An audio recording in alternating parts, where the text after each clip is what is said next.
할렐루야, 반갑습니다. 여러분, 우리 문정훈 권사님은 정훈이라는 이름을 누가 지어주셨어요? 아버지가 지어주셨죠.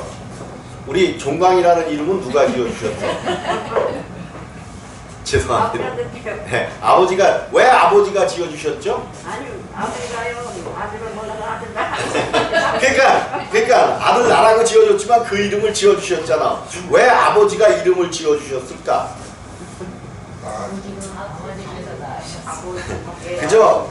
아버지의 생명으로 나왔기 때문에 우리들의 생명은 누구를 통해서 나왔어요? 아버지를 통하여 나왔기 때문에 우리의 이름을 아버지가 지어주는 겁니다. 성경에도 그러한 이야기들이 많이 있죠. 여러분, 아브라함의 이름을 누가 지어주었죠? 처음에는 아브람이었는데 그 이름을 아브라함으로 바꿔주시죠. 그럼 뭔가 좀 이상해요, 이제. 그럼 이삭이라는 이름은 누가 지어주는가요?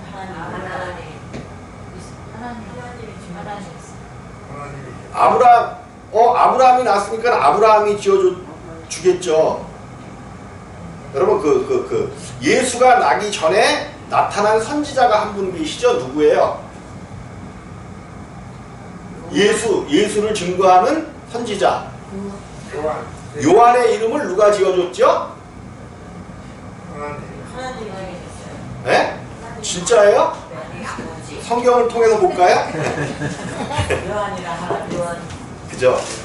성경은 참 재밌는 게, 그래서 내가 왜 지금 이 얘기를 하냐 하면, 아브라함의 이름을, 그러면 아브라함은 사람의 자녀였지만 그 이름을 바꿔주심으로 말미암아 아브라함은 누구의 자녀가 되는 것을 이야기해요? 하나님의 자녀예요. 이삭의 이름을 이삭을 낳기 전에 이미 너희가 웃었다. 그래갖고 그 웃었다는 것대로 그 이름을 이삭이라 하라면서 하나님이 그 이름을 정해주는 거죠. 그런데 그 다음에 또 야곱의 이름을 뭘로 바꿔줘요? 이스라엘이라고 바꿔주면서 이름이 바뀌었다는 것은 그 소유권이 이제 하나님께로 넘어갔다는 거예요. 그리고 분명히 이제 하나님께서 예수가 나시기 전에 먼저 보낼 자 그 이름을 누구라 하라? 요한이라 하라 하면서 하나님께서 나기도 전에 그 이름을 지어줍니다. 그럼 그들은 누구에서가 났다는 것이래요? 누구에서? 그죠? 하나님께로서 난 자들이라는 거예요.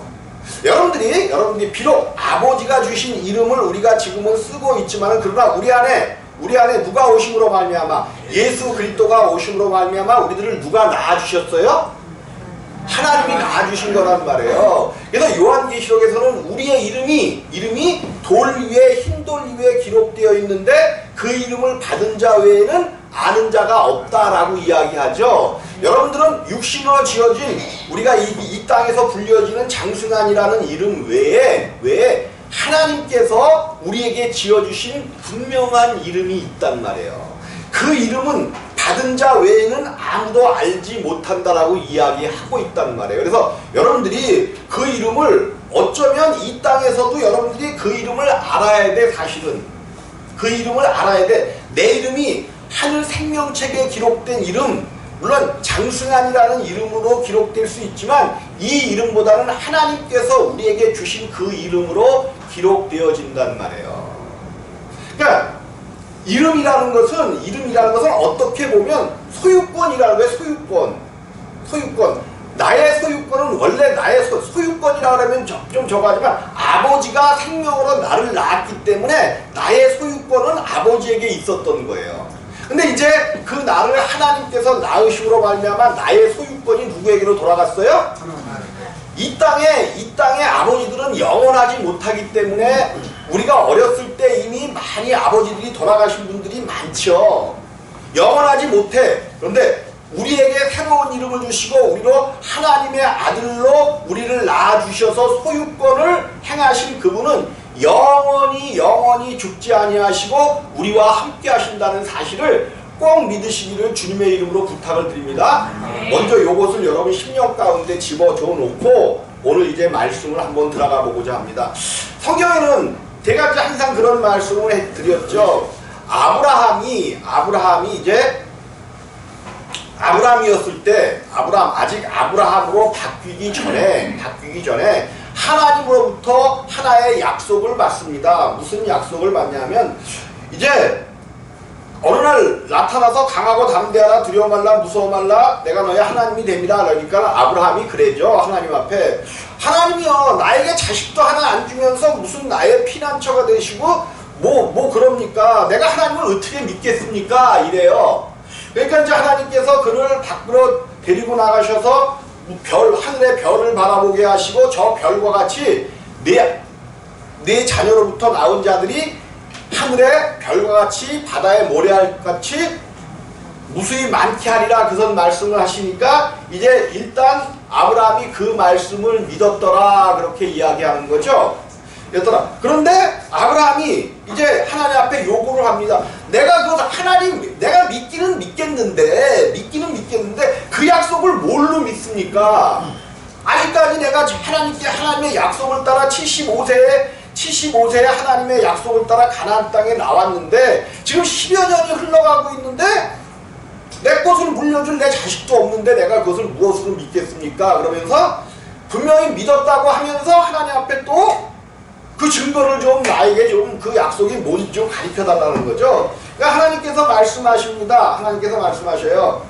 네가 재물을 준비해라. 그러면서 3년 된 소와 이걸 찢어놓고 기다리라는 거죠. 기다려.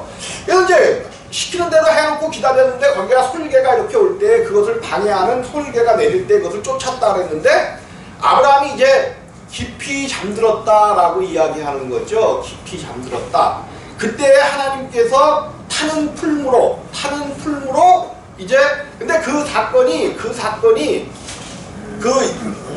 그 당시에 그 극동지방 거기에서는 약속을 할 때에 재물을 쪼개놓고 두 사람이 함께 그 가운데로 지나가면서 우리 중에 누구든지 이 약속을 어기면 이 재물같이 찢어질 것이다 라는 그러한 그 당시에 풍습이 있었다는 거죠.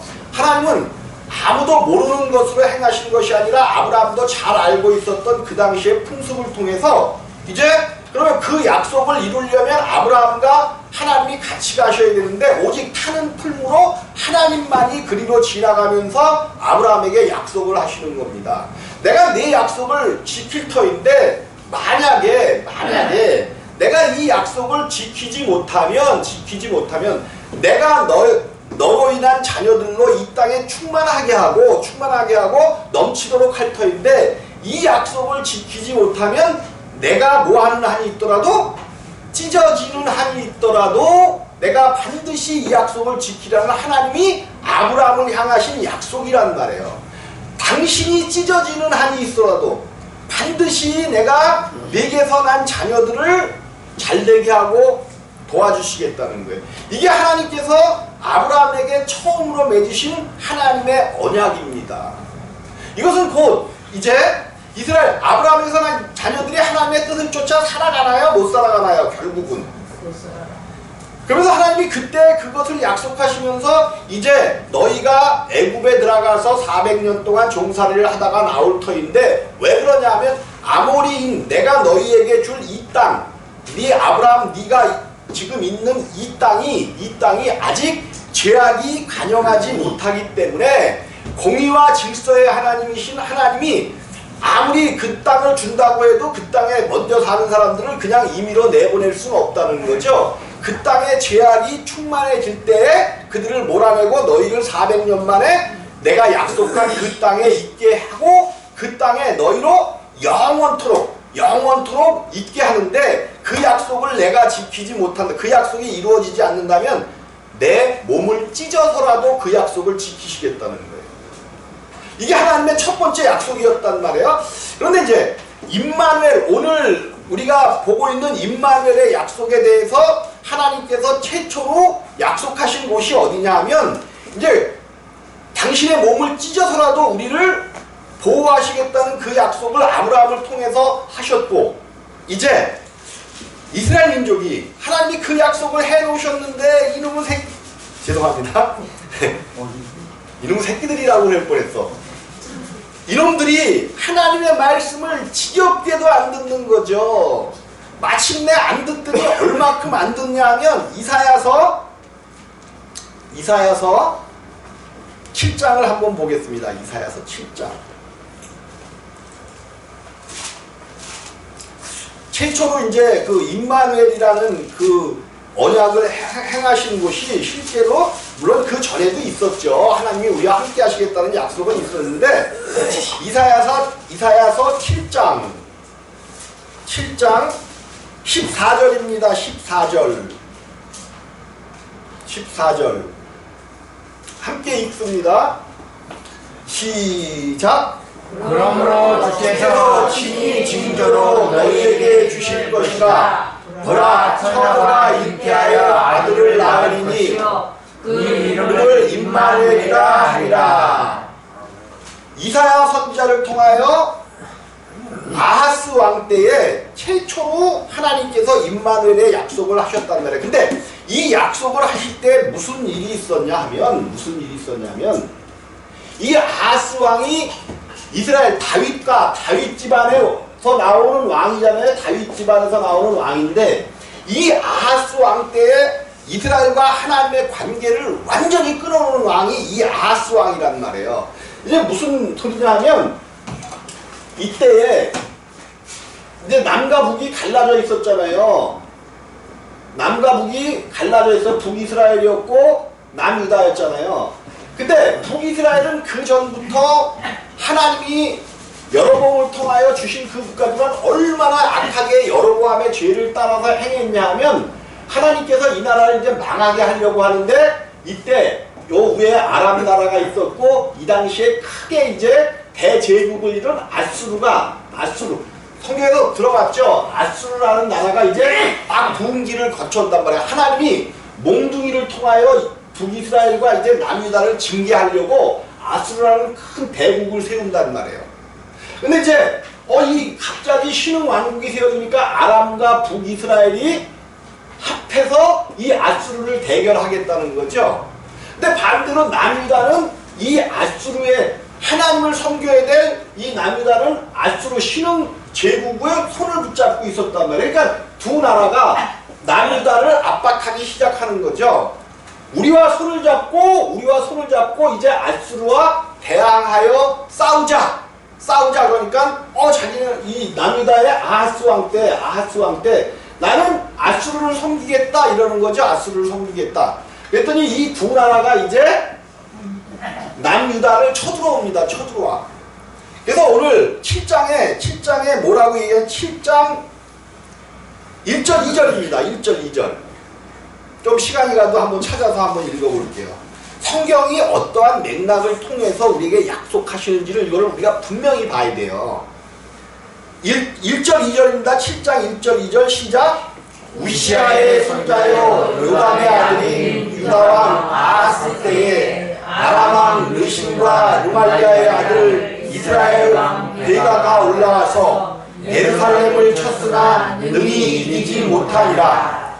혹이 다윗 집에 거하여 하는데 아람이 에브라임과 동맹하였다 하였으므로 왕의 마음과 그 백성의 마음이 살림의 바람에 흔들림같이 흔들렸더라.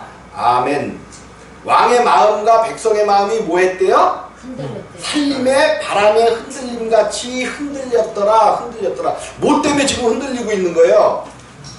아람과 북이스라엘이 하나가 되어 이제 예루살렘 성을 공격하러 왔단 말이에요. 그랬더니 공격하러 왔더니 왕의 마음이 흔들리니까 백성의 마음은 바로 뭐해? 바로 흔들리는 거죠. 그런데 왜 아하스 때에 그랬냐면 이 아하스 왕이 아주 악한 왕이야. 악한 왕. 무슨 짓을 저지르냐면 이제 이 두 나라가 쳐들어오자 그러면 이러한 어려움을 닥치면 유다 왕은 남유다 왕은 누구를 의지해야 돼? 하나님을 의지해야 되는데 그 마음이 두려움에 떠니까 여기다 대고서는 우리 성전에 있는 모든 금과 모든 은을 너희에게 줄 테니까 이들을 좀 우리나라 쳐들어오지 못하게 이들을 좀 징치해 달라는 거예요, 아수르한테. 그러니까 아수르는 그렇지 않아도 요 나라를 그냥 전쟁을 하려면 명분이 있어야죠, 명분. 요즘 그 거란 전쟁 보니까 명분 싸움이죠. 외교라는 게 그냥 아무리 큰 나라라도 작은 나라를 막 쳐들어가지 못한단 말이에요. 러시아 놈들은 조금 다르지만. 그냥 외교적으로 그렇게 하는 거지 마음대로 쳐들어가는 게 아니란 말이에요. 그래서 이제 이들을 칠 명분이 없었는데 여기서 자기네게 그 조공을 바치는 남유다가 쳐달래니까는 돈도 벌고 여기서 돈을 갖다 주겠다는 거 아니에요. 돈도 벌고 이제 뭐가 생겼어? 이들 나라를 칠 명분을 얻어갖고 전쟁을 일으키는 거죠. 전쟁을 일으켜요.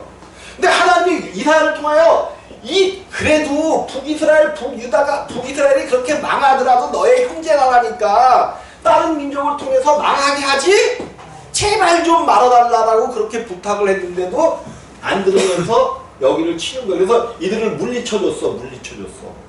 예, 한번 물리쳐줬는데 또 이들이 이제 저거 하니까 또 쳐들어온단 말이야. 근데 이 한번 물리쳐줬을 때 이제 조공을 드리러 아수르로 갑니다. 아수르가. 야, 아수르 나라에 가서 보니까 그 나라에도 제단이 있더라는 거죠. 그 신을 섬기는 제단이 있는데 이스라엘 나라의 제단보다 더 크더라는 거지. 크고 황홀해 보이는 거야. 그래서 이 제단에 이거 설계도를 그려가지고 자기네 나라에 보냈어. 그 당시에 내가 잊어버렸네. 그 당시에 이제 제사장이 우리 누구더라? 제사장이 있거든요. 제사장이 그것대로 하나님의 번제단을 없애버리고 그 번제단이 있어야 될 그곳에다가 아수르 나라의 제단을 만들어서 이제 아하스 왕이 와서는 거기서 제사를 드리네. 그러면 하나님이 허락하지 않은 제단이 들어왔다는 것은 이제 이 성전은 의미가 있는 거예요, 없는 거예요? 없어진 거예요. 여러분 잘 들어야 돼요. 성전이 그냥 모양만 있다고 그게 성전이 아닌 거야. 모양만 있다고 성전이 아니라 여기는 하나님이 지정해 준 대로 몇 센치 어떻게 해갖고 하는 번제단이 있고 거기에서 제사 드려야만 되는데 이 번제단이 아수르 번제단보다 좋아 보여, 못해 보여? 못해 보이니까 아예 북이스라엘은 이게 성전이라는 개념이 없어졌고 근데 그것을 하나님 전에다 갖다가 세운 거예요. 하나님과의 관계가 끊어진 거예요. 끊어진 거. 그러한 시대란 말이야. 그래서 하나님께서 그럼에도 불구하고 하나님은 끝까지 이 아하스를 어떻게 해서라도 구해보려고. 이사야 선지자는 하나님만 섬겨라. 외교술로도 보고 지금은 어려울 것 같으나 조금만 이 어려움을 견디고 나면 하나님께서 그 아람과 북이스라엘을 없애주실 거예요. 아수르를 만드신 이유가 뭐예요? 아수르 제국을 만드는 이유가 뭐야? 여로보암으로 되는 북이스라엘을 멸망시키기 위한 도저히 안 되겠는 거죠. 여태까지 끌고 왔지만 도저히 안 되겠어. 이 나라를 멸망시키기 위하여 아수르라는 나라를 세우신 건데 그런데 그래도 너희 형제 국가 아니냐 북이스라엘이 너희가 아수르로 북이스라엘을 멸망케 하는 그 뭐는 주지 말라? 그거는 빌미를 주지 말라는 거예요. 그런데 이 아하스 왕이 그 빌미를 줘버리고 그것만 줬어요. 자기 하나님의 성전 안에다가 완전히 하나님을 떠나는 일을 이렇게 줘버렸단 말이에요. 그래서 이제 그럼에도 불구하고 이사야 선지자를 통하여 이렇게 얘기합니다. 10절에 제가 읽어드릴게요. 너희들 걱정하지 말라니까 북이스라엘과 아람 나라는 그들이 지금 아무리 저거 해도 연기나는 부직갱이에 불과하다는 거야. 부직갱이. 이 부직갱이에 불과한데 왜 이들을 두려워하고 하나님을 섬겨야지 왜 이들을 두려워하고 떨고 있느냐? 하나님이 그렇게 말씀하시면서 10절 11절에 제가 읽어드리겠습니다. 여호와께서 또 아하스에게 이르가라되 너는 내 하나님 여호와께 한 징조를 구하되 깊은 데서든지 높은 데서든지 구하라. 아스가 가로되 나는 구하지 아니하겠나이다. 나는 여호와를 시험치 아니하겠나이다 한지라. 어떻게 보면 이거 굉장히 신앙이 좋은 아하스 왕이죠. 내 하나님께 징조를 구하라 그랬더니 깊은 데서든지 음부에서든지 하늘에서든지 어디에다 계시는 하나님이라는 거야. 깊은 데서든지 높은 데서든지 가장 깊은 음부에든지 하늘나라에서든지 내 하나님의 징조를 구해봐라 그랬더니 아스가로되 나는 구하지 아니하겠나이다. 나는 여호와를 시험치 아니하겠나이다 한지라. 하나님을 굉장히 잘 섬기는 것 같은데 잘 섬기는 게 아니라 이 짓을 해놓고서는 징조를 구하려는데도 징조도 못 구하겠다는 거예요. 그러니까 이사야 선지자가 이사야 가로되 다윗의 집이여 청컨대 들을지어다 너희가 사람을 괴롭게 하고 다윗의 집이여 이런단 말이에요. 왜 다윗의 집이여? 너희 하나님께서 약속하신 그 약속을 갖고 있는 그 가문인데 네가 다윗의 집을 완전히 망쳐놨다는 얘기야. 이게 칭찬이 아니라 다윗의 집이여 청컨대 들을지어다 너희가 사람을 괴롭게 하고 그것을 작은 일로 여겨서 또 나의 하나님을 괴로우시게 하려느냐. 그러므로 주께서 친히 네가 구하지 않겠느냐? 주께서 친히 징조를 너희에게 주실 것이라. 보라 처녀가 잉태하여 아들을 낳을 것이요 그 이름은 임마누엘이라 하리라. 이 약속을 주신 거예요. 뭐 할 때 주셨어? 이스라엘이 하나님을 잘 믿을 때 주셨어요. 가장 악해서 하나님을 떠나 이제 그 성전으로 무의미하게 만들 때 이 약속을 주셨어요. 이렇게 그들이 악해지고 하나님을 떠나 하나님을 섬기지 않는 그 상황 가운데서도 하나님은 아브라함을 향하여 약속하셨던 그 약속을 기억하고 계시고 다윗의 집을 향하여 약속하셨던 그 약속을 기억하고 계시는 거예요. 다윗의 왕조를 통하여 내가 주시겠다고 약속하신 그 약속을 기억하고 계시고 여러분 아무리 바람이 스산하게 불어도 떨지 마시기를 주님의 이름으로 부탁을 드립니다. 신앙 좋다고 처음에 그냥 저갈 때는 막 그냥 가는데 염려와 근심과 걱정만 우리 가운데 오면 바람 앞에 떨리는 오늘 봤죠?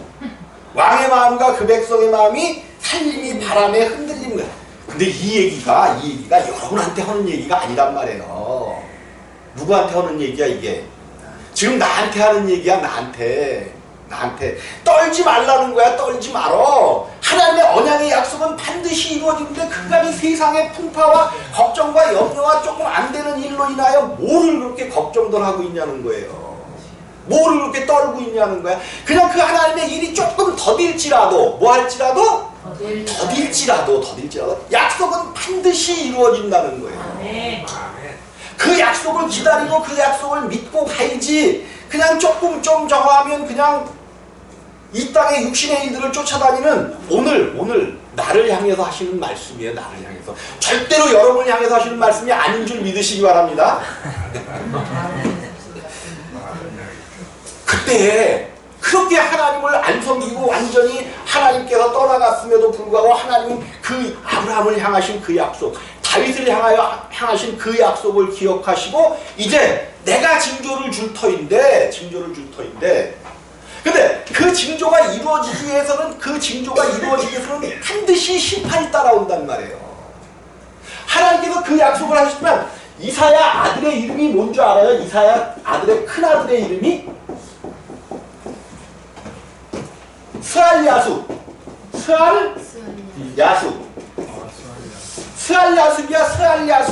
큰아들의 이름이 스알야수야. 이 이름의 뜻이 뭐냐면 남은 자가 돌아오리라. 여러분 이 얘기 듣지 않았어요? 남은 자가 돌아오리라? 아니 좋은 선지자의 이름을 좀 좋은 아들의 이름을 좀 좋은 걸로 아버지면 누구면? 이사야가 아버지면 좀 그 아들의 이름을 좋은 걸로 지어줘야 될 거야. 이스라엘에 좋은 이름들이 좀 많아요. L자 들어가는 야자 들어가는 이름. 자기 이름은 야자를 집어넣고 그 아들의 이름은 스알야수. 이게 뭐예요? 그 선지자는 정말로 오직 하나님, 이사야 선지자는 오직 하나님 말씀만, 하나님이 스알야수로 지으려니까 그냥 지은 거야. 남은 자가 돌아오리라. 그러면 임마누엘의 놀라운 역사는 누구에게만 이루어지는 거예요? 남은 자에게만 이루어지는 거지 모든 백성들에게 이루어지는 게 아니야.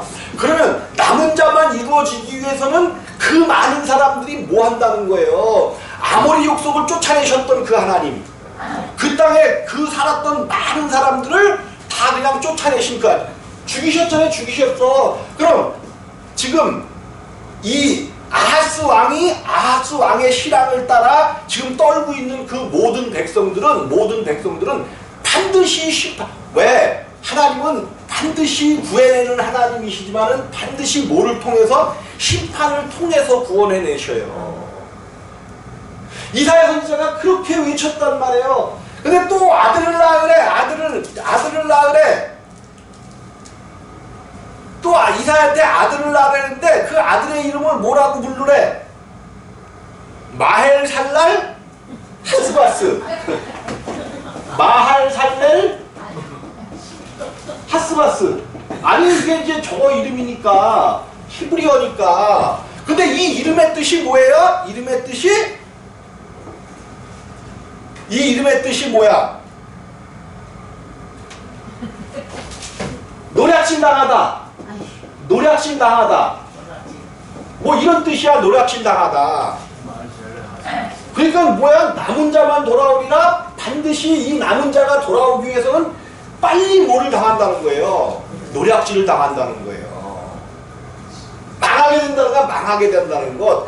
완전히 심판받고 살아남은 남은 자들만 돌아온다는 것이 하나님이 이 아들들의 이름을 통해서, 이사야 아들들의 이름을 통해서 보여주시는 놀라운 사건인데, 그렇게 얘기를 해도 아하스 왕이 깨달아요? 못 깨달아요? 못 깨달아. 그래서 하나님이 그렇게 경성시키는 거죠. 경성시키는 거. 그러면서 이제 무슨 소리를 하시냐면 이사야 8장 14절입니다. 14절. 많이 이제 제가 이제 그냥 넘어가는 거예요. 이게 참 이거를 진짜 제대로 풀어보면 너무나 하나님의 약속이 이렇구나. 14절에 그가 거룩한 피할 곳이 되시리라. 그러나 이스라엘의 두 집에는 거치는 돌, 걸리는 반석이 되실 것이며 예루살렘 거민에게는 함정, 올무가 되시라니 많은 사람들이 그로 인하여 거칠 것이며 넘어질 것이며 부러질 것이며 걸릴 것이며 잡힐 것이니라. 하나님께서 이 임마누엘의 역사를 이루기 위해서 이 역사가 이루어지면 이스라엘의 두 나라에는 거치는 돌, 그가 거룩한 피할 곳은 맞는데 이스라엘의 두 집에는 거치는 돌. 이스라엘의 두 집이 어디예요? 이스라엘의 두 집. 북이스라엘과 남유다. 이들에게는 뭐가 된대? 거치는 돌. 아니 하나님이 당신이 이스라엘이라고 약속하신 이 땅이 아브라함에게 약속했었던 그때 일을 기억해 보셔요. 내가 그 약속이 이루어지지 않는다면 내 몸이 찢어져서라도 그 약속을 이루겠다는 거야. 근데 이 두 민족이 하나님을 섬긴다고 하나님의 자녀들이라고 그토록 이렇게 외쳤던 그들이 하나님을 완전히 떠나 하나님의 약속이 완전히 파괴될 그 지경에 이르렀을 때 하나님께서 임마누엘의 약속을 하신단 말이에요. 임마누엘. 내가 너희와 함께하리라. 함께 계시라. 그 약속을 주시는 거죠. 그래서 이스라엘의 두 집에는 거치는 돌, 걸리는 반석이 되실 것이며 예루살렘 거민에게는 함정 올무가 되리니. 이 두 나라와 예루살렘, 하나님의 성전이 있는 예루살렘은 뭐 하시겠다는 거예요? 완전히 심판하시겠다는 거예요. 여러분 이거는 잘 들어야 됩니다. 잘 들어야 돼요. 오늘 우리가 하나님의 자녀다, 교회가 예수 그리스도를 섬기고 한다고 그러는데 하나님은 이 교회에 대해서 소망을 안 가지셔요. 대단히 죄송하지만 소망을 안 가지셔요. 오직 그 교회 안에서 누구? 이사야를 통해서 뭐라고 말씀하셨어요? 남은 자들. 여러분 하나님을 통하여 꼭 남은 자들이 되어지시기를 주님의 이름으로 부탁을 드립니다. 남은 자들이 되셔야 돼. 남은 자들. 끝까지 다른 사람은 이 길을 가는 것이 눈이 엄청 많이 왔어 눈이. 그래서 어떤 사람들이 눈이 엄청 많이 와갖고 이제 그 선두주자 대장을 저거 해서 이렇게 가는데 중간쯤 가니까 또 그냥 눈이 그냥 눈보라가 막 쏟아져갖고 도저히 그 정상까지 못 가겠는 거야. 그래서 내려오는데 이 앞에 있는 이 대장이 일로 가면 참 지름길이고 좋겠는데 천만 돌아서 간단 말이야. 돌아서가 그래서 그 뒤에 아니 대장님 도대체 일로 이렇게 가면은 빨리 내려가서 추위도 피하고 그럴 텐데 왜 글로 가니까 이 대장이 잔소리하지 말고 쫓아와 그랬단 말이에요. 그러니까 성질이 나갖고 그냥 자기는 그냥 아니 나는 혼자 가겠습니다 하고 일로 내려갔어. 근데 눈이 하도 많이 왔으니까 그 길이 자기 보기에는 어떻게 보였어? 그냥 평지로 보였단 말이야. 평지. 그리고 평상시에 보던 눈으로 보니까 이쪽 길로 가는 게 훨씬 빨라. 또 글로 갔단 말이야. 그랬더니 눈이 하도 쌓여갖고 그 밑에 20m가 그냥 눈으로 덮인 거야. 그럼 어떻게 됐을까? 그냥 거기에 빠져갖고 죽어버렸어. 제발 좀 돌아가더라도 앞에 가시는 분이 인도하는 그 길로 가야 된다니까요. 우리의 길을 예비하시는 분. 왜 돌아가겠어? 거기는 우리 눈에는 보여요, 안 보여요? 누구 눈에만 보이는 길이 있어. 그 바닷속에도 길을 내셨다고 그랬잖아요. 근데 이제 오늘 여기까지가 이제 설명이야, 설명.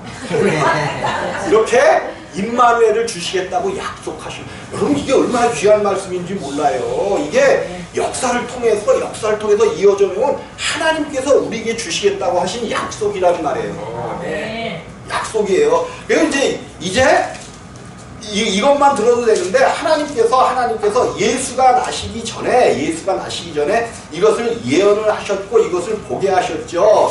그러면 이제 우리가 그거를 한번 먼저 좀 찾아보자고. 좀 이 얘기를 끝내지 못하더라도 한번 봐야 돼. 누가복음이겠죠?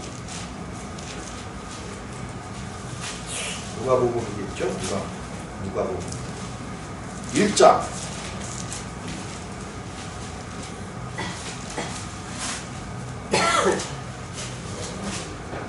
1장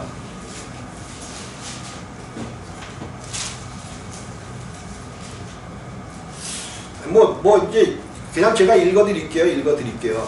뭐냐면 1장 13절에 이제 사가랴가 아들을 못 낳고 있을 때 천사가 가로되 사가랴여 무서워 말라 너의 간구함을 들은지라 네 아내 엘리사벳에 네가 아들을 낳아주리니 그 이름을 요한이라 하라 그러셨단 말이에요. 요한이라 하라. 근데 이 요한이 하나님께서 보내신 사자라고 되어 있죠. 뭐냐면 그 마가복음 1장 같은 데 보면 그래서 요한이라 하라 그랬어요. 그리고 마가복음에 보면 마가복음 1장이나 여러 군데 나와 있는데 1장에 보면 1장 2절입니다. 1장 2절 선지자 이사야의 글이에요. 이게 보라 내가 내 사자를 내 앞에 보내느니 저가 내 길을 예비하리라 그랬어.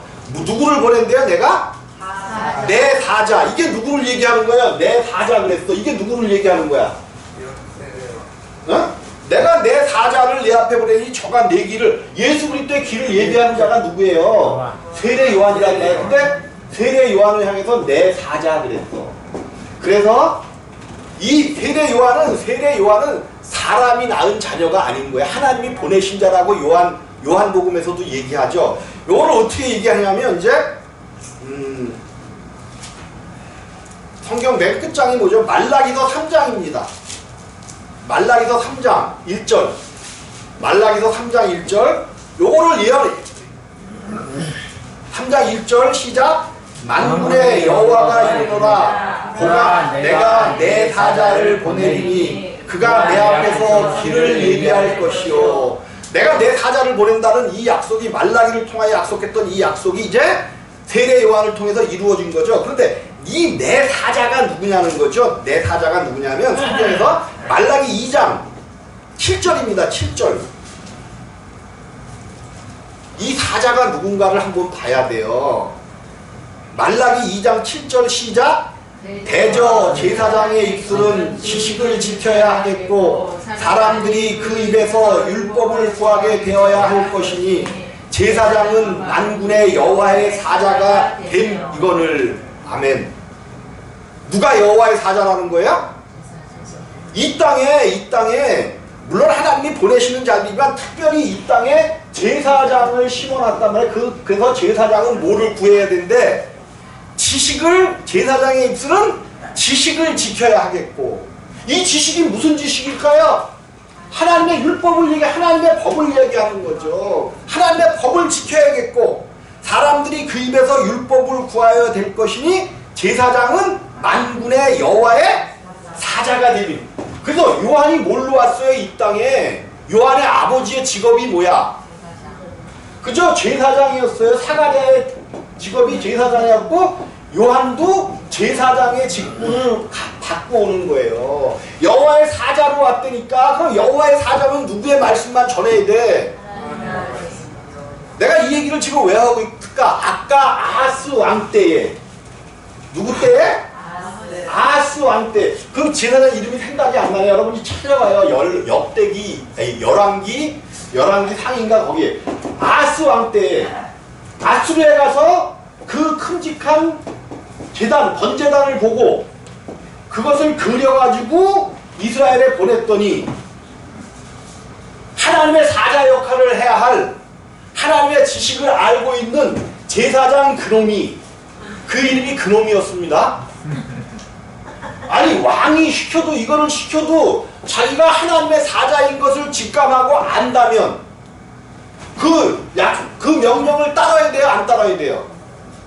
자기 목에 칼이 들어온다 할지라도 하나님의 제사장이면 그 당시에 아하스 시대에 있었던 제사장이 이거를 만들어야 되냐고요. 지금 이 얘기를 하는 거예요. 이 얘기. 그러니까 아하스 왕이 아수르에 가서 아수르 신전에 드리는 놀라운 그 제단이 자기네 나라 하나님 성전에 있는 것보다 뭐해 보이는 거야? 좋아 보이는 거야. 좋아. 그냥 외국 거는 그냥 다 좋아.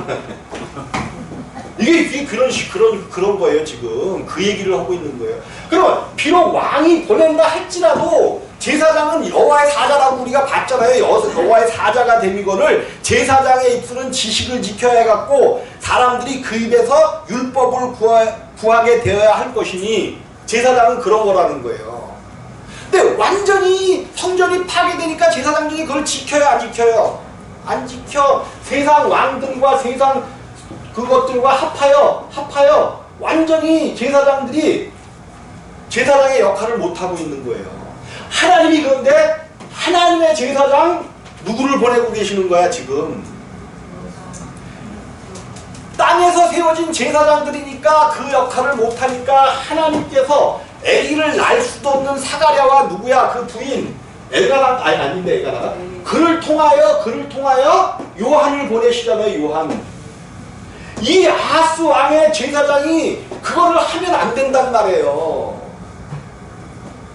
목사라는 직책은 뭐래 칼이 들어와도 세상과 합하면 안 돼. 세상과 합하면 안 돼.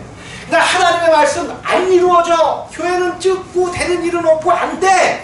그러나 그래도 하나님의 말씀이 맞는다면 그냥 지키면서 가는 거예요. 더디할지라도 안 되는 것 같을지도 내가 안 되면 내 후에 누가 하겠지. 그러나 이 복음이 변질되거나 바뀌어서는 안 된다는 거예요. 하나님은 우리를 향하여 임마누엘의 약속, 나같이 나는 하나님이 제대로 만드셨어. 나는 왜 제대로 만드셨냐면 교회 다니는 사람들 가만히 보면 그냥 의로운 척들. 내가 뭔가를 내가 이렇게 했는데 의로운 척, 나는 죄를 지은 적도 없고 나는 모두 그냥 안 했고 막 그래. 그러면 나는 가서 뒤통수를 하는 거야. 근데 왜 뒤통수를 쳐주고 싶냐면 나는 지금 내가 이 복음을 전하고 있으면서도 미운 놈은 미워. 그럼 아니 됐다는 거야? 안 됐다는 거예요? 안 됐어. 내 속에는 죄성이 이글이글거려. 왜? 육신이 아직 있으니까. 그런데 아닌 척하고 그냥 의인인 척하고 이러는 걸 보면 하나님은 그거 안 기뻐하셔요. 사람의 의는 그래서 나를 잘 만드셨다는 거예요. 나는 어릴 때부터 내가 뭐 했다 그랬어요? 여기 조그매. 어릴 때부터 그냥 그 초등학교 들어가는 그 고사에서도 지우개를 갖고 싶어서 그 지우개를 몰래 이렇게 놓대니까 내가 솔직히 내가 하나님 나라에 내가 클까? 나는 그런 생각은 꿈에도 해본 적이 없어요. 네?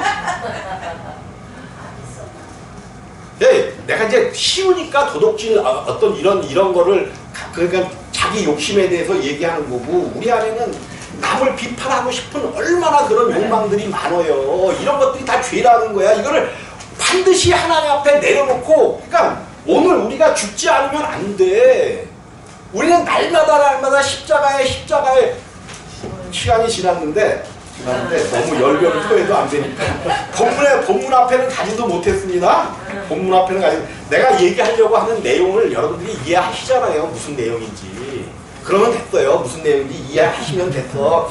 그리고 절대로 여러분 떨지 마셔. 앞에 어떠한 일이 올지라도 그 일이 더딜지라도 하나님은 우리를 향하여 반드시 그 일을 이루신다는 거예요. 아멘. 두려워하지 말고 떨지 말고 하나님 앞에 온전히 섬기시기를